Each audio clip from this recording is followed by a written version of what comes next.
And what's toasting me, I would love to introduce you to Iftikhar Hassan. He is the Group Director, Plants and Technical Operations, SJ&G. Assalamu alaikum and welcome to the show. कैसे हैं आप? अल्लाह का शुक्र है miss. ठीक ठाक। आज हम आपसे बड़ी इंपॉर्टेंट बात करेंगे कि हम किस तरीके से इंडस्ट्रियल मैन्युफैक्चरिंग यूनिट अपनी कंट्री का सही कर सकते हैं, या ओवरऑल हाउ इज़ इट कि बाकी कंट्रीज़ में जब इंडस्ट्रियल सेक्टर अच्छा होता है तो पूरी इकॉनमी और कंट्री की बैकबोन अच्छी होती है। तो what do you have to say about industrial sector जो है miss, it is almost constitute जो हमारा पाकिस्तान की इंडस्ट्री सेक्टर है, ये 20% हमारा कंट्रीब्यूट करता है जीडीपी के लिए। बाकी हमारे पास फिर एग्रीकल्चर सेक्टर है, फिर हमारे पास जो सर्विसेज सेक्टर है जी।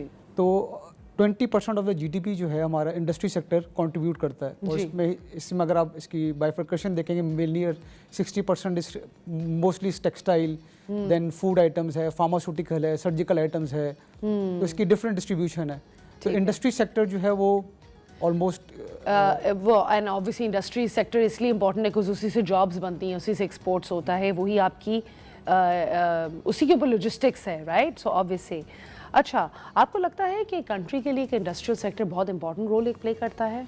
जी, डेफिनेटली बहुत ज़्यादा करता है, क्योंकि इसमें जो आपका हाई वैल्यू हम जिसे कहते हैं हाई वैल्यू प्रोडक्ट जिसे हम कहते हैं, हाई वैल्यू प्रोडक्ट जो हैं वो आपकी इंडस्ट्री में ही बनती हैं। जिससे अब हम चाइना से जो सीख रहे हैं, हम चाइना से जैसे हमारी कोलैबोरेशन है, तो अगर आप चाइना देखें तो इस more of a world wide जो उनकी पहचान है, इस more of a industry side, जिसमें वो हाई वैल्यू प्रोडक्ट्स बनाते हैं, जिसमें अब हम अगर लें तो कंप्यूटर हो गए, चिप्स हो गई, आपकी इलेक्ट्रॉनिक्स हो गए, एंड प्लस अब तो वो रोबोटिक्स के अंदर भी बहुत ज़्यादा एंटर हो गए हैं, ईवी के अंदर भी बहुत ज़्यादा एंटर हो गया है। China something we can definitely learn from, absolutely. अच्छा, आपको लगता है कि एक स्पेशल एम्प्लॉय या एक बंदे की ज़िंदगी में बहुत इंपॉर्टेंट रोल प्ले करता है इंडस्ट्रियल सेक्टर में? कोई स्पेशल एम्प्लॉय रोल है इसके अंदर? जी, वी नीड, हमारे पास इंडस्ट्री में चाहिए होती है, स्किल लेबर चाहिए होती है। We are looking for the skill labour. उसमें आप प्रोफेशनल्स कह लें, फिर down the level they have the skill labour हमारे पास होती है। तो इंडस्ट्री में जो है चैलेंज हमारा ज़्यादा ही है। पाकिस्तान जो है, हमारा जो skilled labour as compare to other part of the world, they are अभी पीछे हैं हम। अच्छा, हम हैं, अल्लाह का लाख शुक्र है कि हम हमारे क्या इंडस्ट्रियल सेक्टर की ग्रोथ हो रही है? I've heard कि बहुत ही लिमिटेड किस्म की 4.8% if I am not wrong growth है सिर्फ हमारे। ओवरऑल ग्रोथ डायरेक्शन की बात मैं ज़्यादा करना चाहूँगा, तो डायरेक्शन हमारी इस वक्त मैं समझता हूँ कि बहुत अच्छी है। जैसे चाइना से बहुत सी चीज़ों में हम कोलैबोरेट कर रहे हैं, हमारे हम वहाँ से टेक्नोलॉजी ट्रांसफ़र भी ले रहे हैं। अब हमारी मेन चीज़ है कि हम टेक्नोलॉजी लेके भी आ जाए पाकिस्तान में, ज़बरदस्त। तो we don't have the skill labour. तो अब जितनी भी कोलैबोरेशंस चाइना के साथ हो रही है, मेनली चाइना के साथ हो रही है ड्यू टू हमारा जो स्ट्रेटेजिक उनके साथ अलायंस है, which is a very good alliance I feel, because China itself is doing so incredibly well. Yes, very well. So it's a good alliance to have, है ना? जी। तो अब हम वहाँ से हमारे भी जैसे अब स्टूडेंट्स आप देख रही होंगी, they are travelling to now to China, and in fact अब जो हम चाइना से अगर कोई चीज़ लेते भी हैं फॉर से फार्मा इंडस्ट्री साइड पे, तो इंडस्ट्री के साथ हम उनकी स्किल भी उनके साथ लेते हैं। मतलब वो जब आते हैं मैं मिसाल सिखाते भी हैं। जी।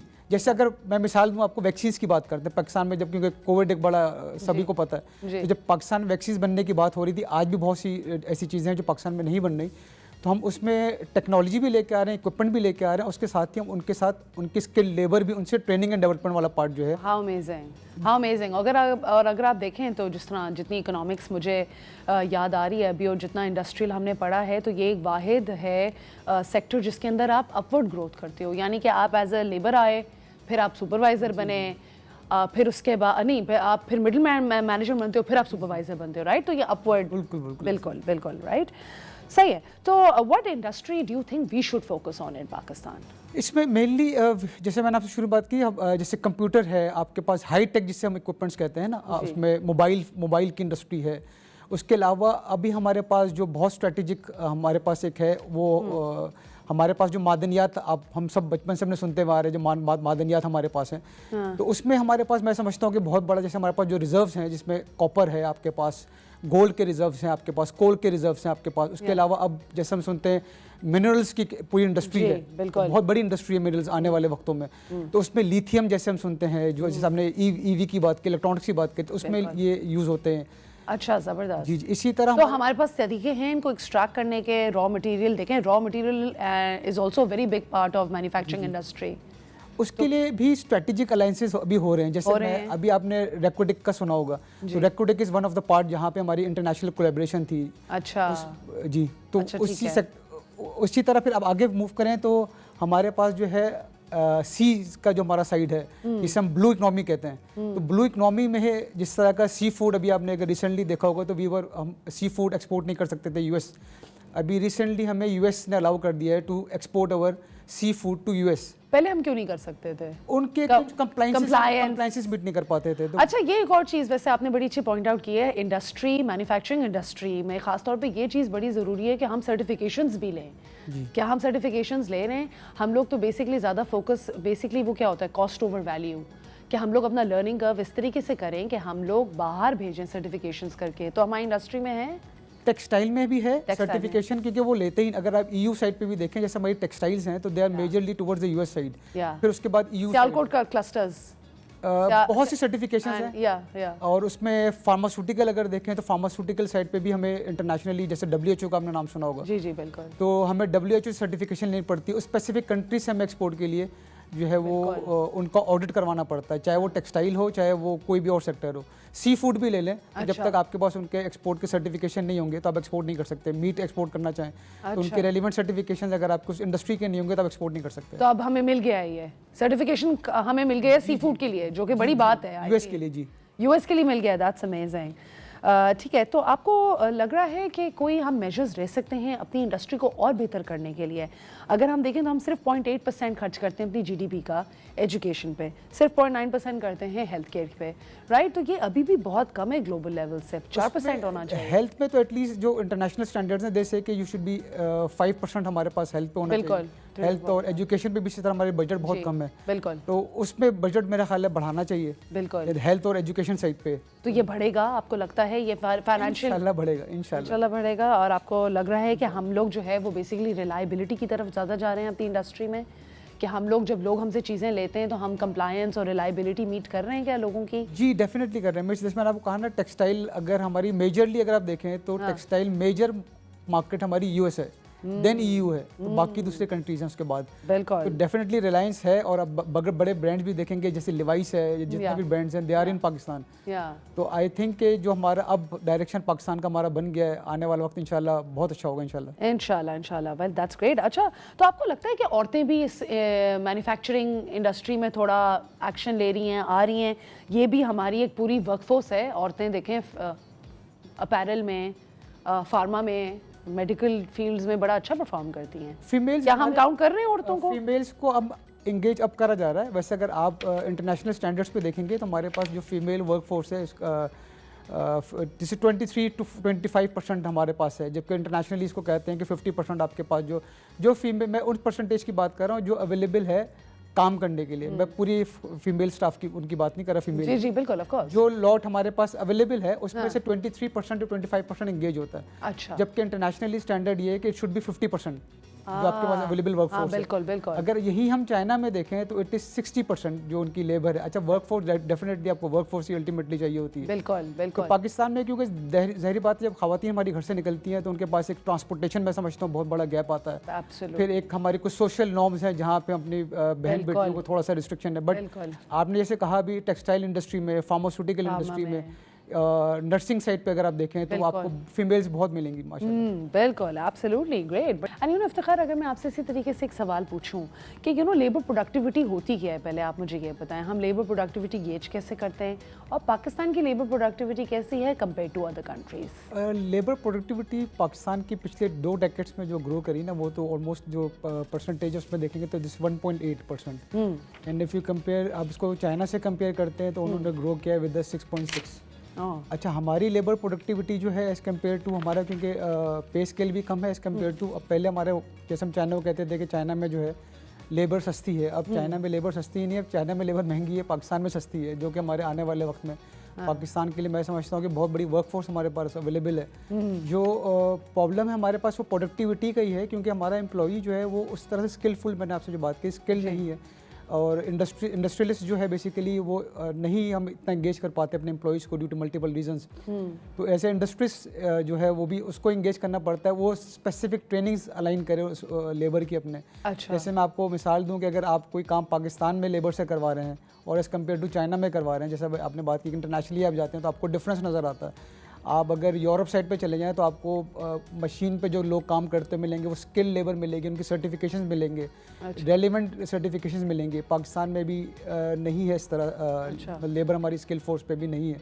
तो प्रोडक्टिविटी वाइज अगर आप देखेंगे तो हम अपने neighbouring countries specially with China we are very lagging behind that. In fact मैं देख भी रही थी कि अगर हम लोग उसकी वैल्यू भी देखें तो पाकिस्तान में एक skill labour maximum over time $17,000 बना लेता है, और अगर आप इसको कंपेयर करें तो इवन बांग्लादेश हमसे ज़्यादा है 19 पे, मतलब पाकिस्तान लोएस्ट है, इंडिया $24,000, तो मतलब we are still very behind. आपको क्या लगता है उसका रीज़न क्या है? इट्स बिकॉज हमारे पास एजुकेशन नहीं है, या हम लोग इन्वेस्ट नहीं करते इन चीज़ों के अंदर? क्या हमारी इंडस्ट्री में होती है ट्रेनिंग? इंडस्ट्री में ट्रेनिंग बहुत कम है, इतना भी हमारे पास स्पेसिफिक सेक्टर्स की अगर बात करें तो फार्मास्यूटिकल जैसे सेक्टर है, तो फार्मास्यूटिकल में ट्रेनिंग एंड डेवलपमेंट जो है एज़ कम्पेयर टू, क्योंकि हेल्थ सेक्टर में आ जाता है, तो हॉस्पिटल साइड है जैसे वहाँ पे ट्रेनिंग एंड डेवलपमेंट ज़्यादा है। बट जो हमारी मेजर वर्कफोर्स जैसे दूसरे सेक्टर्स में है, वहाँ पे अभी ट्रेनिंग एंड डेवलपमेंट का फुकदान है। उसका पूरा डेफिनेटली आपका पूरा एक माशरे की तरतीब के लिए हम कहते हैं कि हमारे पाकिस्तान में 2.5 करोड़ बच्चा है जो आउट ऑफ स्कूल है। डेफिनेटली यही 2.5 करोड़ बच्चा जो है एक वक्त आने में हमारे पास मीन्स कि हमारी वर्क फोर्स में ऐड हो जाएगा। तो पाकिस्तान की जो वर्क फोर्स है तकरीबन कोई 8 मिलियन के रफ कोई इसके फिगर्स आते हैं कि वर्क फोर्स जो है 8 मिलियन के आते हैं जी। हमारे पास जो है वोकेशनल ट्रेनिंग सेंटर्स नहीं है, जैसे आपने बात की ना, वोकेशनल ट्रेनिंग सेंटर्स हमारे पास कोई 3,000 3,500 के हिसाब से कोई अच्छा जो लोग हमारे वर्क फोर्स ऐड हो रही है ना, हमारे पास साल के मतलब कि अगर 1.5 मिलियन जो है वर्क फोर्स ऐड होती है। अच्छा, ये जो वोकेशनल ट्रेनिंग सेंटर्स हैं ये सिर्फ हमें ऐड कर सकते हैं 5 लाख को ट्रेनिंग दे सकते हैं। तो डेफिनेटली वर्क फोर्स तो हमारे पास है, बट उसकी जो ट्रेनिंग है वो। तो ये ऑन जॉब ट्रेनिंग भी तो एक कॉन्सेप्ट होता है कि बेसिकली आप शुरू कर दो काम और फिर आपको ऑन द जॉब ट्रेनिंग दे रहे होते हैं। Is that an ability that is वो क्या ये काम करती है चीज़? नहीं इतनी, देखिए हमारे पास जो इक्विपमेंट हम यूज़ कर रहे हैं ना, एज़ कम्पेयर टू अगर हम अपने नेबरिंग कंट्रीज़ की बात करते हैं तो हमारा इक्विपमेंट भी डेफिनेटली उस तरह सबसे मैं कहूँगा कि आउटडेटेड एज़ कम्पेयर टू, काफ़ी आउटडेटेड है। तो वो आउटडेटेड है, इट मीन्स कि अगर मैं नया इक्विपमेंट ले भी लूँ तो इट मीन्स मेरे पास जो स्किल लेबर फोर्स है वो नहीं होगी। अच्छा, वो अब हम वर्क फोर्स कहते हो ना कि हमारे पास यूथ बहुत बड़ा यूथ है, मतलब कि हम डेफिनेट फॉर्म में सुनते हैं कि पाकिस्तान का जो आने वाला वक्त है यूथ, बट उसको डायरेक्शन भी देना हमारा काम है, उसको डायरेक्शन देना, उसकी ट्रेनिंग एंड डेवलपमेंट, और उस स्पेसिफिक जॉब पे मिसाल के तौर पे आप एक हॉस्पिटल चले जाते हैं और वहाँ पे एक नर्स है जो ऑपरेशन कर रहा है फोर्स है, तो अब वो इक्विपमेंट जो वो यूज़ कर रहा है इसका अल्ट्रासाउंड का हो गया, जो भी इक्विपमेंट वो एक्सरे का हो गया, तो वो कोई जो नई मशीनरी आ रही है उसकी स्किल की ट्रेनिंग कराना वो उस इंडस्ट्री की स्पेसिफिक इंडस्ट्री की जिम्मेदारी है। Of course. और यहाँ पे उस स्पेसिफिक इंडस्ट्री की जिम्मेदारी कौन लेता है? कोई लेता है? इंडस्ट्रियलिस्ट डेफिनेटली लेते हैं। ओके, ठीक है। तो आपको लगता है कि हमारे की रीजंस क्या होते हैं, इंडस्ट्री शटडाउन क्यों करती है? एक तो सबसे बड़ा फैक्टर है जो अब हम बहुत सुनते हैं, जिस पे बहुत बात होती है, उस पे है कि हमारी एनर्जी कॉस्ट ज़्यादा है। बिल्कुल। अब उसमें ऐसे इंडस्ट्री में कुछ नहीं कर सकता। उसमें अगर मैं दूसरी बात भी करूँ तो हमारे पास इनएफिशिएंसी जिसे हम कहते हैं और लैक ऑफ गवर्नेंस जिसे हम कहते हैं। आप अगर कोई मैं इंडस्ट्री चला रहा हूँ, जैसे मैं जिस ऑर्गेनाइजेशन के साथ हूँ, तो वहाँ पे हमें ये देखना चाहिए कि इनएफिशिएंसीज हमारा, मिसाल के तौर पे हम 6 सिग्मा की, आपने वर्ड सुना होगा 6 सिग्मा की है। अब दुनिया, जापान, चाइना जो है वो 6 सिग्मा पे काम कर रहा है। मीन्स कि अगर मैं 1 मिलियन कोई भी चीज़, उनका थंब रूल है कि मैं 1 मिलियन बना रहा हूँ तो उसमें मेरे पास जो रिजेक्शन है इट शुड बी 3.4। अच्छा। एक रफ इंटरनेशनल फिगर है। अच्छा। सबसे आसान किसी भी चीज़ को बना रहे हैं, ठीक है, तो आप उसको 3.4 पे ले लें, दैट्स 6 सिग्मा। तो मेरी इंडस्ट्री में समझता हूँ तो अभी 6 सिग्मा पे नहीं, तो मेरे पास जिस पे हम कम बात करते हैं अदर देन एनर्जी कॉस्ट, वो है इनएफिशिएंसीज। मतलब कि मेरा शायद रिजेक्शन रेट, जो मैं कुछ भी बना रहा हूँ, टेक्सटाइल बना रहा हूँ, फार्मा बना रहा हूँ, तो मेरा रिजेक्शन रेट ज़्यादा है। मेरे पास जो कंट्रोलिंग है, जैसे आप जापान की हम बात करते हैं तो जापान में बड़ा एक वर्ड यूज़ आता है, गैम्बा यूज़ होता है, लीन यूज़ होता है। जैसे आपने टोयोटा की मिसाल देते हैं कि 70s में टोयोटा में जब जापान 70s के बाद जब ये ग्रो हुआ तो उनके पास जो उन्होंने जो असेंबली लाइंस पे जिस पे टोयोटा पे काम किया तो उनका जो रिजेक्शन रेट था जिस पे उन्होंने काम किया, फिर एक्यूरेसी की बात की, क्वालिटी की बात की, इस पर वहाँ पे डिसिप्लिन बहुत ज़्यादा है। ऑब्वियसली हम तो वहाँ तक पहुँच ही नहीं सकते, और अगर हमारी इंडस्ट्री लेट्स से उस चीज़ को सर्वाइव कर भी लेती है तो उसके बाद हमें आधी चीज़ें तो फॉरेन एक्सचेंज और इम्पोर्ट्स के इश्यूज और फ्रिक्शंस और कंप्लायंस गैप्स ही खत्म कर देते। हमारी जो इंडस्ट्री की डिपेंडेंसी है ना, वो रॉ मटेरियल पे ज़्यादा है। ज़्यादा है कोई भी चीज़ जो बेसिक रॉ मटेरियल है किसी भी चीज़ का, तो बेसिक रॉ मटेरियल हम हम वैसे अब इंडस्ट्री बेस पे काम हो रहा है कि अब हाँ। Local dependency specially with neighbouring countries कुछ पे ख़त्म करके लोकल जो मैन्युफैक्चरिंग है उस पे Yeah. शिफ्ट किया जाए। ठीक है, ज़बरदस्त। Thank you so much Iftikhar, बड़ी अच्छी कॉन्वर्सेशन थी और हम लोगों ने काफ़ी चीज़ें डिस्कस की। आपने स्टैट्स भी बताया और बड़ा अच्छा हमें स्नैपशॉट दिया कि what's happening. I really appreciate your insights. Thank you for being here.